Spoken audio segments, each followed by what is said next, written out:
May 7, 1917. The skies over France are clear. A young British pilot named Albert Ball is flying his last patrol of the day.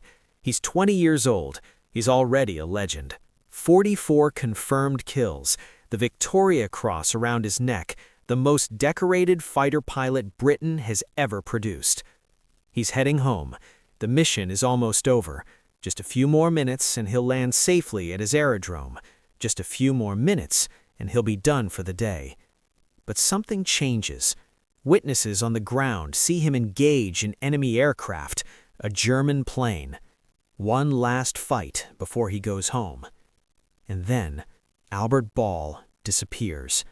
Nobody sees him land. Nobody sees him walk away from his aircraft. Nobody sees him ever again. He's just gone. Lost somewhere over Lille, France. Vanished into the chaos of the sky. For over a century, nobody's known exactly what happened to him. The circumstances of his death remain a mystery. Did he crash? Was he shot down? Did his aircraft fail? Was it pilot error? A lucky shot from an enemy? Nobody knows. All we know is this. Albert Ball, the greatest fighter pilot Britain had ever produced, died on May 7, 1917. In the exact way he died has never been confirmed. But here's what makes this story even more remarkable. It's not just about his death. It's about his life. About how a 20-year-old kid from Nottingham became one of the most lethal pilots in the history of air combat. About how he rewrote the rules of what was possible. About how he achieved more in 2 years of flying than most pilots achieve in a lifetime. This is the story of Albert Ball. A man who became a legend before most people graduate college, a man who inspired an entire generation of pilots, a man whose story got buried in history because he died before he could tell it himself. Per official records from the British National Archives, Albert Ball recorded 44 confirmed aerial victories during his combat career. That made him the highest-scoring British ace of World War I. Nobody else came close. Nobody else had his combination of skill, aggression, and pure flying ability. But none of that mattered in the end.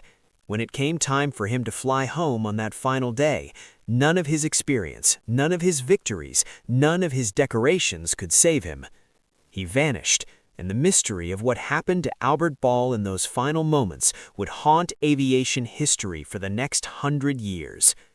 The question is, what really happened up there? And why does his story matter today, more than a century later? By March 1917, Albert Ball had recorded 20 kills. By April, he'd reached 30. By May, he was at 44. His advancement through the rankings was unprecedented. What made Ball different from other pilots wasn't just his accuracy, it was his aggression. He would attack when the odds were against him. He would pursue German aircraft even when he was outnumbered. He would engage in dogfights that seemed suicidal and somehow emerge victorious. Other pilots questioned his tactics. They said he was reckless. They said he was going to get himself killed. They said that kind of flying couldn't last. Eventually, gravity and bullets and bad luck would catch up with him. But Albert Ball didn't care what other pilots thought. He had a job to do. He had enemies to kill, and he was going to do that job until he couldn't anymore. Per military records, Ball was awarded the Victoria Cross in April 1917.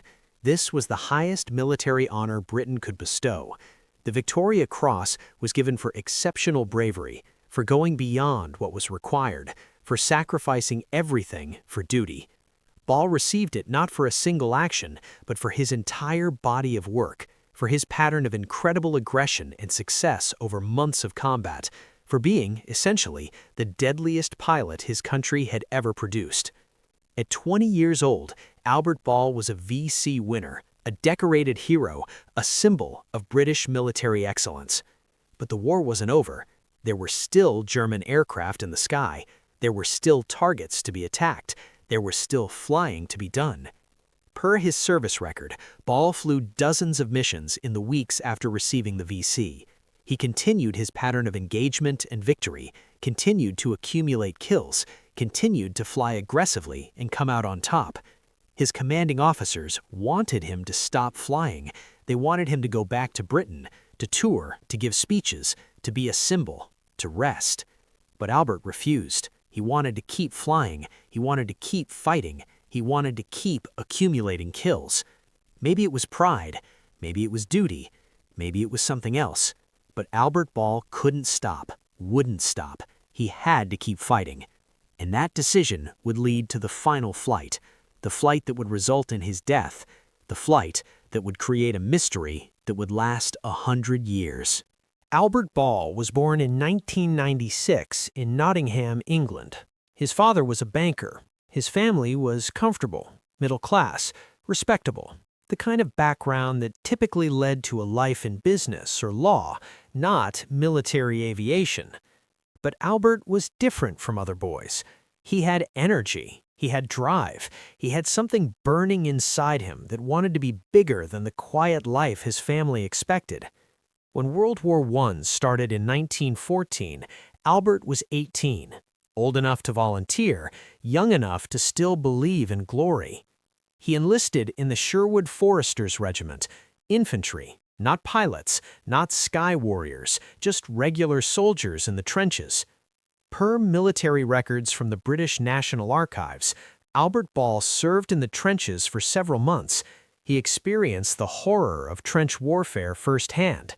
He saw men die. He saw the senseless slaughter. He saw everything that the war propaganda never talked about. But he also saw something else. He saw aircraft flying overhead, British fighters and German fighters engaging in combat above the mud and blood of the trenches. And he realized something. Up there, in the air, one man could make a difference. One man could be skilled enough to survive. One man could control his own fate. In 1916, Albert Ball applied to transfer to the Royal Flying Corps. He wanted to be a pilot. He wanted to fight from the sky instead of dying in the mud. The transfer was approved. By that time, the Flying Corps was desperate for pilots. The death rate was extraordinary. Most new pilots lasted a few weeks before being shot down.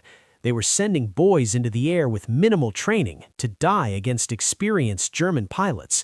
It was slaughter. But Albert Ball didn't die in his first few weeks. Something about him was different. Maybe it was his reflexes. Maybe it was his spatial awareness. Maybe it was just pure instinct.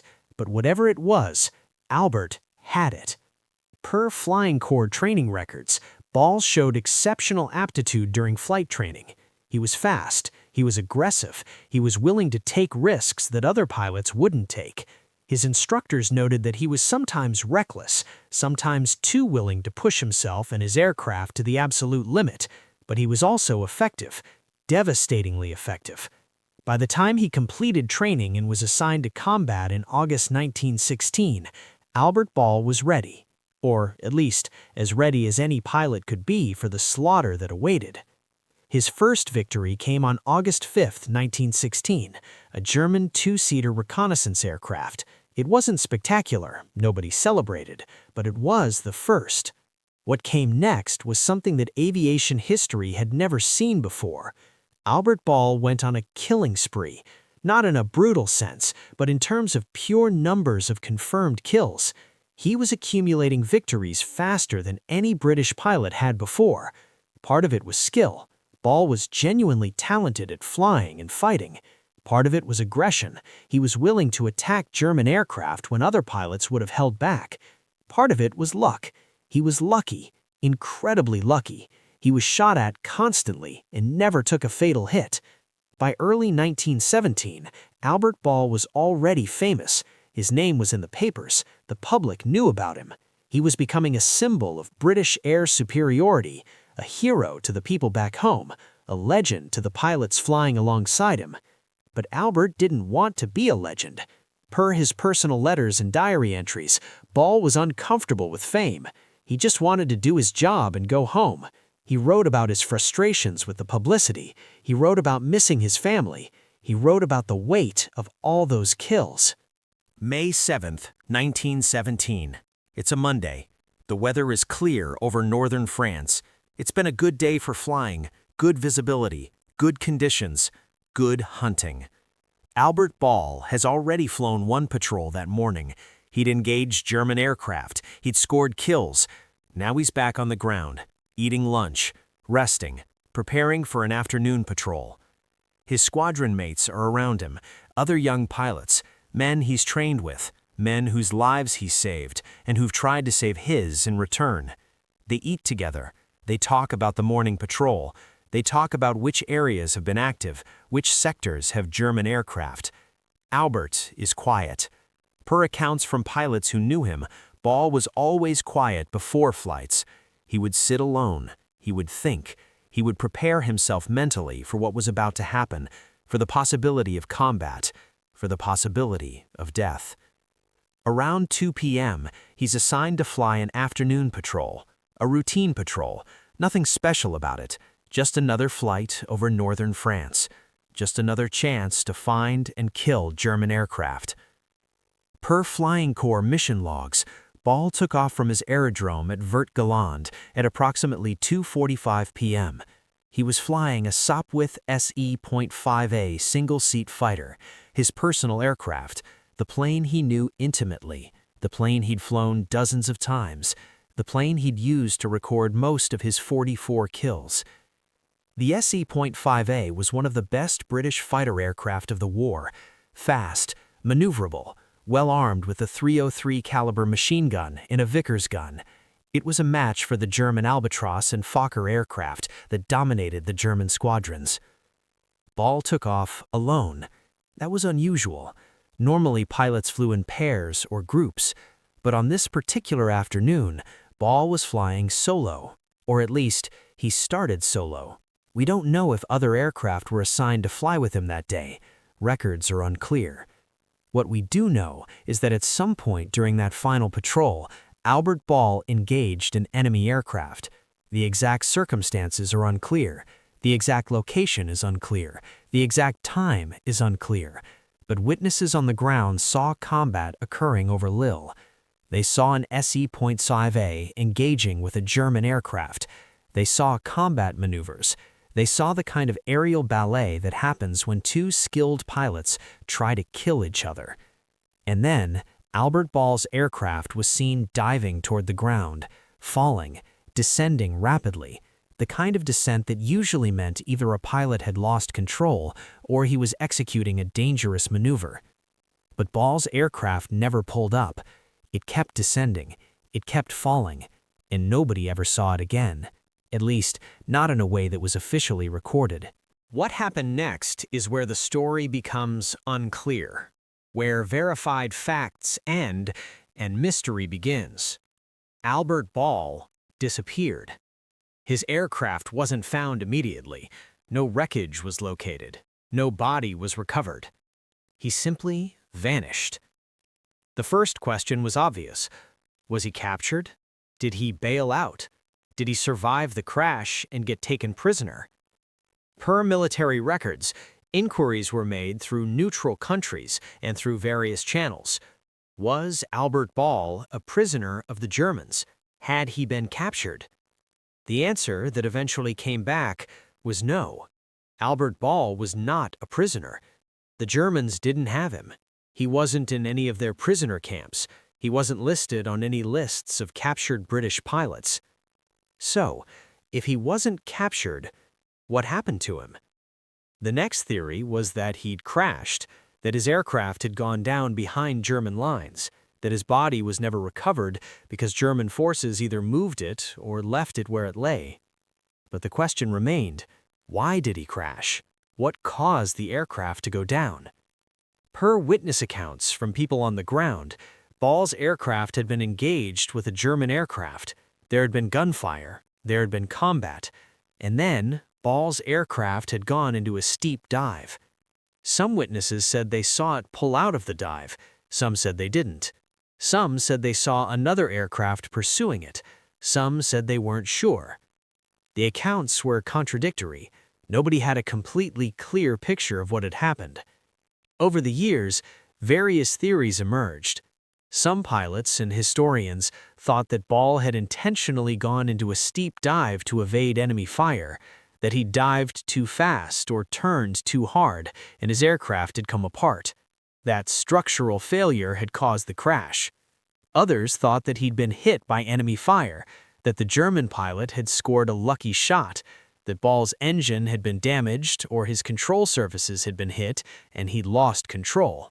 Still others thought that it was pilot error, that Ball, in his aggressive style, had pushed his aircraft too hard, that he'd exceeded the limits of what the SE-5a could handle, that he'd killed himself through recklessness. Per military inquiry records and historical documentation, an official investigation was conducted, but the investigation reached no definitive conclusion. There wasn't enough evidence, there weren't enough witnesses, there wasn't enough wreckage. What became clear was that no one would ever know for certain what happened to Albert Ball on May 7, 1917. The official military record listed him as killed in action, missing in action over Lille, presumed dead. But presumed dead isn't the same as knowing what happened. It isn't the same as being able to tell his family the truth about his final moments. When Albert Ball didn't return, his squadron mates waited. They waited for radio contact. They waited for him to land. They waited for any sign that he was coming back. But nothing came. As the minutes turned to hours and hours turned to days, it became clear that Albert Ball was not coming home. The loss hit the squadron hard. Ball had been more than just another pilot. He'd been a leader. He'd trained the younger pilots. He'd shared his tactics. He'd kept his men alive through dozens of missions. And now he was gone. Per military records, Ball's death was reported to the High Command. His name was added to the casualty lists. His family was notified that he'd been killed in action. His family in Nottingham received word that their son, their brother, their relative was dead, gone, never coming home. The newspapers picked up the story. Here was a Victoria Cross winner, Britain's greatest ace, 20 years old, 44 kills, dead. But the newspapers didn't know the circumstances of his death. Neither did the military, neither did his family. Nobody knew exactly what happened to Albert Ball in those final moments over Lille. The mystery became part of his legend. The great ace, dead under unclear circumstances, gone without explanation. Per aviation historians and WW1 researchers, Ball's death has been investigated and reinvestigated dozens of times over the past 100 years. New documents have been found, new testimony has been discovered, but nothing has definitively answered the question of what happened to him. Some historians believe they've found evidence suggesting Ball was struck by another aircraft, that in the chaos of combat, another pilot, possibly a German, possibly even an ally, collided with Ball's aircraft in midair. Others believe Ball's aircraft simply exceeded its structural limits, that he pulled too hard on the stick during a dogfight and the wings came off, that it was a tragic accident caused by the stress of combat flying. Still others maintain that German anti-aircraft fire brought him down, that the Germans got lucky, that a burst of machine gun fire from the ground brought the great British ace to Earth. But none of these theories are confirmed. All of them are speculation based on limited evidence and conflicting witness accounts. Albert Ball died on May 7, 1917. He was 20 years old. He had 44 confirmed aerial victories. He was the highest-scoring British fighter pilot in the war. He was a Victoria Cross winner. He was a legend. And he'd been flying for less than a year. Think about that for a second. 12 months. That's how long it took Albert Ball to go from a fresh pilot to the greatest fighter pilot his country had ever produced. Most pilots needed years to develop that kind of skill. Most pilots never reached that level. Most pilots died before they got close. But Albert Ball did it in 12 months.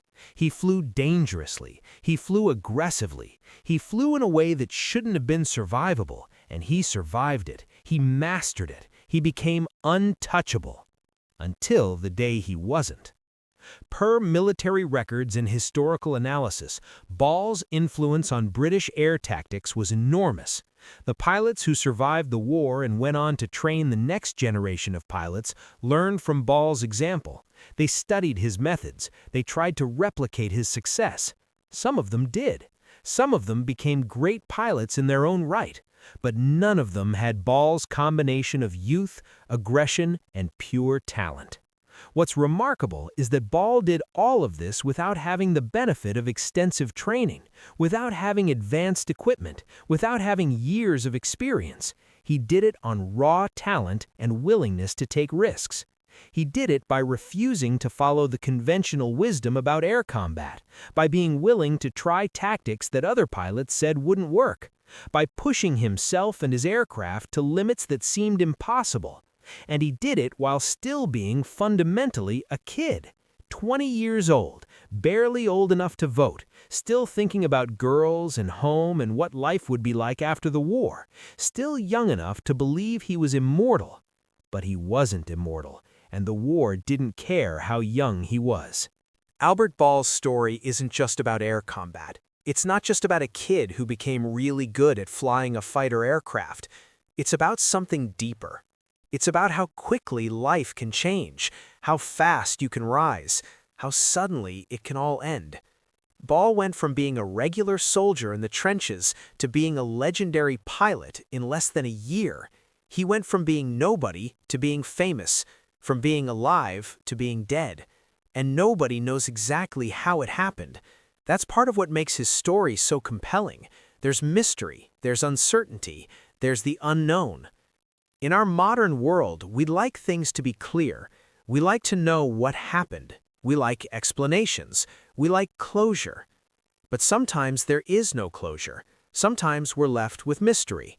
Sometimes great people simply disappear, and we never get a clear answer about why. Albert Ball represents something important about the sacrifice of war. He was a kid, he was talented, he was brave, he was skilled, and he died at 20 years old. Nobody even knows exactly how. Thousands of men died in World War I. Millions. The vast majority of them unknown. The vast majority of them forgotten.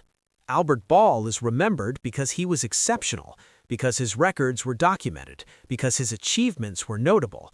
But his story is really the story of all those other men, men who died young, men whose stories weren't documented, men who were exceptional in their own way but got lost in history. Ball's mystery is representative of the mystery of war itself, of how little control we have, of how quickly things can change, of how talent and skill and determination don't always save you. What Albert Ball teaches us is that being the best at something doesn't guarantee survival, that achievement doesn't equal safety, that excellence is its own kind of vulnerability. He flew harder than anyone else, he was better than anyone else, and somehow that excellence made him mortal, made him human, made him subject to the same fate as everyone else who strapped into a fighter aircraft and flew toward the enemy. Albert Ball disappeared into the sky on May 7, 1917. Over 100 years later, we still don't know exactly what happened to him. We don't know if it was pilot error or mechanical failure or lucky enemy fire or something else entirely.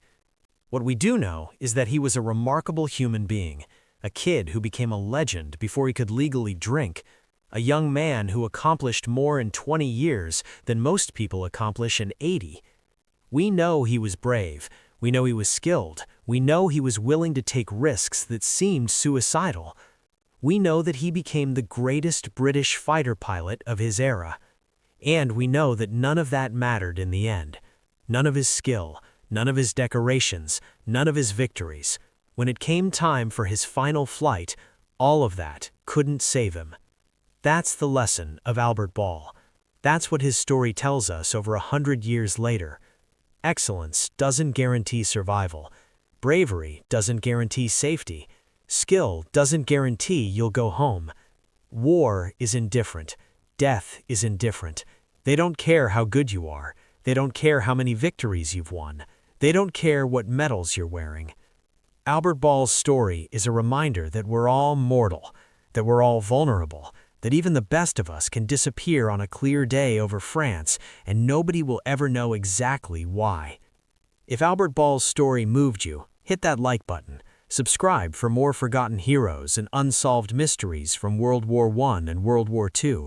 And in the comments, tell me, do you think we should know what happened to Albert Ball? What do you think his final moments were like? Next week, we're covering the pilot who survived a collision in mid-air and flew a severely damaged aircraft back to base against all odds, a story of survival that seems physically impossible. Thanks for watching. Remember, some mysteries aren't meant to be solved. Some legends are more powerful because we don't know everything about them.